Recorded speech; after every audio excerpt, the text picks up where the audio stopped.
अध्याय 29। पलिश्तियों द्वारा दाऊद पर संदेह। पलिश्तियों ने अपनी समस्त सेना को अपेक में इकट्ठा किया और इस्राएली इज्राएल के निकट के सोते के पास डेरे डाले हुए थे।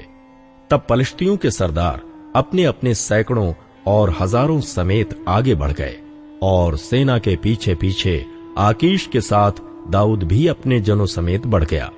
तब पलिश्ती हाकिमों ने पूछा, उन इब्रियों का यहां क्या काम है? आकीश ने पलिश्ती सरदारों से कहा, क्या वो इस्राएल के राजा शाऊल का कर्मचारी दाऊद नहीं है, जो क्या जाने कितने दिनों से वरन वर्षों से मेरे साथ रहता है, और जब से वो भाग आया तब से आज तक मैंने उसमें कोई दोष नहीं पाया। तब पलिश्ती हाकिम उससे क्रोधित हुए और उससे कहा, उस पुरुष को लौटा दे कि वो उस स्थान पर जाए जो तूने उसके लिए ठहराया है। वो हमारे संग लड़ाई में ना आने पाएगा, कहीं ऐसा ना हो कि वो लड़ाई में हमारा विरोधी बन जाए। फिर वो अपने स्वामी से किस रीत से मेल करे? क्या लोगों के सिर कटवा कर ना करेगा? क्या ये वही दाऊद नहीं है जिसके विषय में लोग नाचते और गाते हुए एक दूसरे से कहते थे, शाऊल ने हजारों को पर दाऊद ने लाखों को मारा है? तब आकीश ने दाऊद को बुलाकर उससे कहा, यहोवा के जीवन की शपथ, तू तो सीधा है और सेना में तेरा मेरे संग आना जाना भी मुझे भावता है, क्योंकि जब से तू मेरे पास आया तब से लेकर आज तक मैंने तो तुझ में कोई बुराई नहीं पाई, तो भी सरदार लोग तुझे नहीं चाहते। इसलिए अब तू कुशल से लौट जा, ऐसा ना हो कि पलिश्ती सरदार तुझसे अप्रसन्न हो।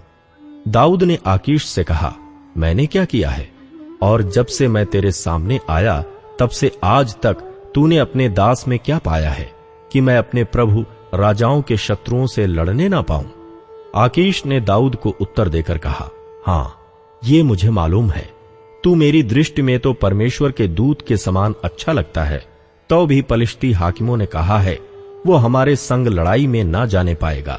इसलिए अब तू अपने प्रभु के सेवकों को लेकर जो तेरे साथ आए हैं तड़के उठना, और तुम तड़के उठकर उजियाला होते ही चले जाना। इसलिए दाऊद अपने जनों समेत तड़के उठकर पलिश्तियों के देश को लौट गया और पलिश्ती इज्राएल को चढ़ गए। अध्याय 30। अमालेकियों के विरुद्ध युद्ध।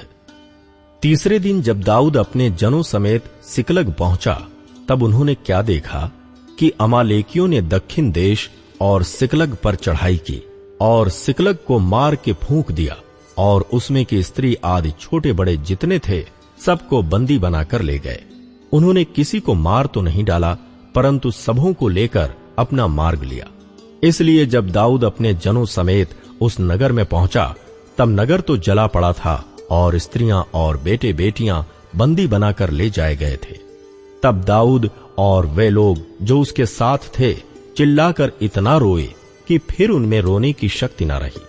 दाऊद की दोनों स्त्रियां इज्राएली अहीनोअम और कर्मेली नाबाल की स्त्री अबीगैल बंदी बना ली गई थीं, और दाऊद बड़े संकट में पड़ा, क्योंकि लोग अपने बेटे बेटियों के कारण बहुत शोकित होकर उस पर पथराव करने की चर्चा कर रहे थे। परंतु दाऊद ने अपने परमेश्वर यहोवा को स्मरण करके हियाव बांधा। तब दाऊद ने अहीमेलेक के पुत्र एब्यातार याजक से कहा, एपोद को मेरे पास ला। तब एब्यातार एपोद को दाऊद के पास ले आया, और दाऊद ने यहोवा से पूछा, क्या मैं इस दल का पीछा करूं? क्या उसको जा पकड़ूंगा? उसने उससे कहा, पीछा कर, क्योंकि तू निश्चय उसको पकड़ेगा और निस्संदेह सब कुछ छुड़ा लाएगा। तब दाऊद अपने 600 साथी जनों को लेकर बसोर नामक नाले तक पहुंचा। वहां कुछ लोग छोड़े जाकर रह गए। दाऊद तो 400 पुरुषों समेत पीछा किए चला गया, परंतु 200 जो ऐसे थक गए थे कि बसोर नाले के पार ना जा सके, वहीं रहे। उनको एक मिस्री पुरुष मैदान में मिला। उन्होंने उसे दाऊद के पास ले जाकर रोटी दी, और उसने उसे खाया। तब उसे पानी पिलाया, और उन्होंने उसको अंजीर की टिकिया का एक टुकड़ा और 2 गुच्छे किशमिश दिए। और जब उसने खाया तब उसके जी में जी आया। उसने 3 दिन और 3 रात से न तो रोटी खाई थी और न पानी पिया था। तब दाऊद ने उससे पूछा, तू किसका जन है और कहां का है? उसने कहा, मैं तो मिस्री जवान और एक अमालेकी मनुष्य का दास हूं, और 3 दिन हुए कि मैं बीमार पड़ा और मेरा स्वामी मुझे छोड़ गया। हम लोगों ने करेतियों की दक्षिण दिशा में और यहूदा के देश में और कालेब की दक्षिण दिशा में चढ़ाई की और सिकलग को आग लगाकर फूंक दिया था। दाऊद ने उससे पूछा, क्या तू मुझे उस दल के पास पहुंचा देगा? उसने कहा, मुझसे परमेश्वर की ये शपथ खा कि तू मुझे ना तो प्राण से मारेगा और ना मेरे स्वामी के हाथ कर देगा, तब मैं तुझे उस दल के पास पहुंचा दूंगा। जब उसने उसे पहुंचाया तब देखने में आया कि वे सब भूमि पर छिटके हुए खाते पीते और उस बड़ी लूट के कारण जो वे पलिश्तियों के देश और यहूदा देश से लाए थे नाच रहे हैं। इसलिए दाऊद उन्हें रात के पहले पहर से लेकर दूसरे दिन की सांझ तक मारता रहा, यहां तक कि 400 जवानों को छोड़ जो ऊंटों पर चढ़कर भाग गए, उनमें से एक भी मनुष्य न बचा।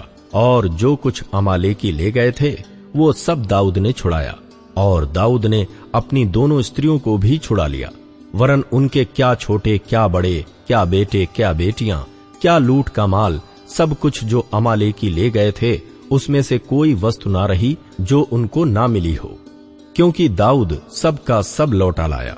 दाऊद ने सब भेड़ बकरियां और गाय बैल भी लूट लिए, और इन्हें लोग ये कहते हुए अपने जानवरों के आगे हाँकते गए कि ये दाऊद की लूट है।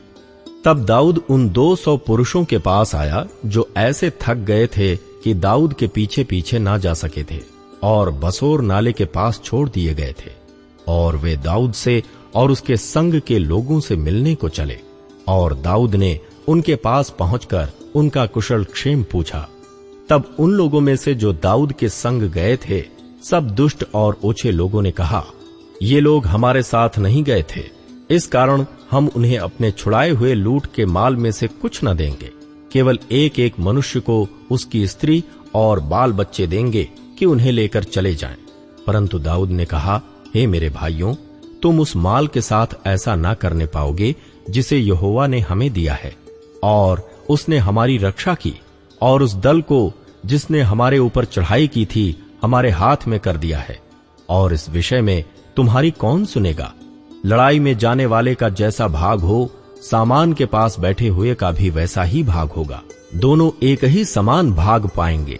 दाऊद ने इस्राएलियों के लिए ऐसी ही विधि और नियम ठहराया, और वो उस दिन से लेकर आगे को वरन आज लों बना है। सिकलग में पहुंचकर दाऊद ने यहूदी पुरनियों के पास जो उसके मित्र थे लूट के माल में से कुछ कुछ भेजा, और ये संदेश भेजा, यहोवा के शत्रुओं से ली हुई लूट में से तुम्हारे लिए ये भेंट है, अर्थात बेतेल, दक्षिण देश के रामोत, यत्तीर, अरोएर, सिपमोत, एश्तमो, राकाल, एरहमेलियों के नगरों, केनियों के नगरों, होरमा, होराशान, अताक, हेब्रोन आदि जितने स्थानों में दाऊद अपने जनों समेत फिरा करता था, उन सब के पुरनियों के पास उसने कुछ कुछ भेजा। अध्याय 31। शाऊल और उसके पुत्रों की मृत्यु। पलिश्ती तो इस्राएलियों से लड़े, और इस्राएली पुरुष पलिश्तियों के सामने से भागे और गिलबो नामक पहाड़ पर मारे गए। पलिश्ती शाऊल और उसके पुत्रों के पीछे लगे रहे, और पलिश्तियों ने शाऊल के पुत्र योनातान, अबीनादाब और मलकीश को मार डाला। शाऊल के साथ घमासान युद्ध हो रहा था, और धनुर्धारियों ने उसे जा लिया, और वो उनके कारण अत्यंत व्याकुल हो गया। तब शाऊल ने अपने हथियार ढोने वाले से कहा, अपनी तलवार खींचकर मुझे भोंक दे, ऐसा ना हो कि वे खतना रहित लोग आकर मुझे भोंक दें और मेरा ठट्टा करें। परंतु उसके हथियार ढोने वाले ने अत्यंत भय खाकर ऐसा करने से इनकार किया। तब शाऊल अपनी तलवार खड़ी करके उस पर गिर पड़ा। ये देखकर कि शाऊल मर गया, उसका हथियार ढोने वाला भी अपनी तलवार पर आप गिरकर उसके साथ मर गया। यों शाऊल और उसके तीनों पुत्र और उसका हथियार ढोने वाला और उसके समस्त जन उसी दिन एक संग मर गए। ये देखकर कि इस्राएली पुरुष भाग गए और शाऊल और उसके पुत्र मर गए, उस तराई के दूसरी ओर वाले और यरदन के पार रहने वाले इस्राएली मनुष्य भी अपने अपने नगरों को छोड़कर भाग गए, और पलिश्ती आकर उनमें रहने लगे। दूसरे दिन जब पलिश्ती मारे हुओं के माल को लूटने आए, तब उनको शाऊल और उसके तीनों पुत्र गिलबो पहाड़ पर पड़े हुए मिले। तब उन्होंने शाऊल का सिर काटा और हथियार लूट लिए और पलिश्तियों के देश के सब स्थानों में दूतों को इसलिए भेजा कि उनके देवालयों और साधारण लोगों में ये शुभ समाचार देते जाएं। तब उन्होंने उसके हथियार तो आश्तोरेत नामक देवियों के मंदिर में रखे और उसके शव को बेतशान की शहर पनाह में जड़ दिया। जब गिलाद वाले याबेश के निवासियों ने सुना कि पलिश्तियों ने शाऊल से क्या क्या किया है, तब सब शूरवीर चले और रातों रात जाकर शाऊल और उसके पुत्रों के शव बेतशान की शहर पनाह पर से याबेश में ले आए और वहीं फूंक दिए। तब उन्होंने उनकी हड्डियां लेकर याबेश के झाऊ के पेड़ के नीचे गाड़ दी और 7 दिन तक उपवास किया।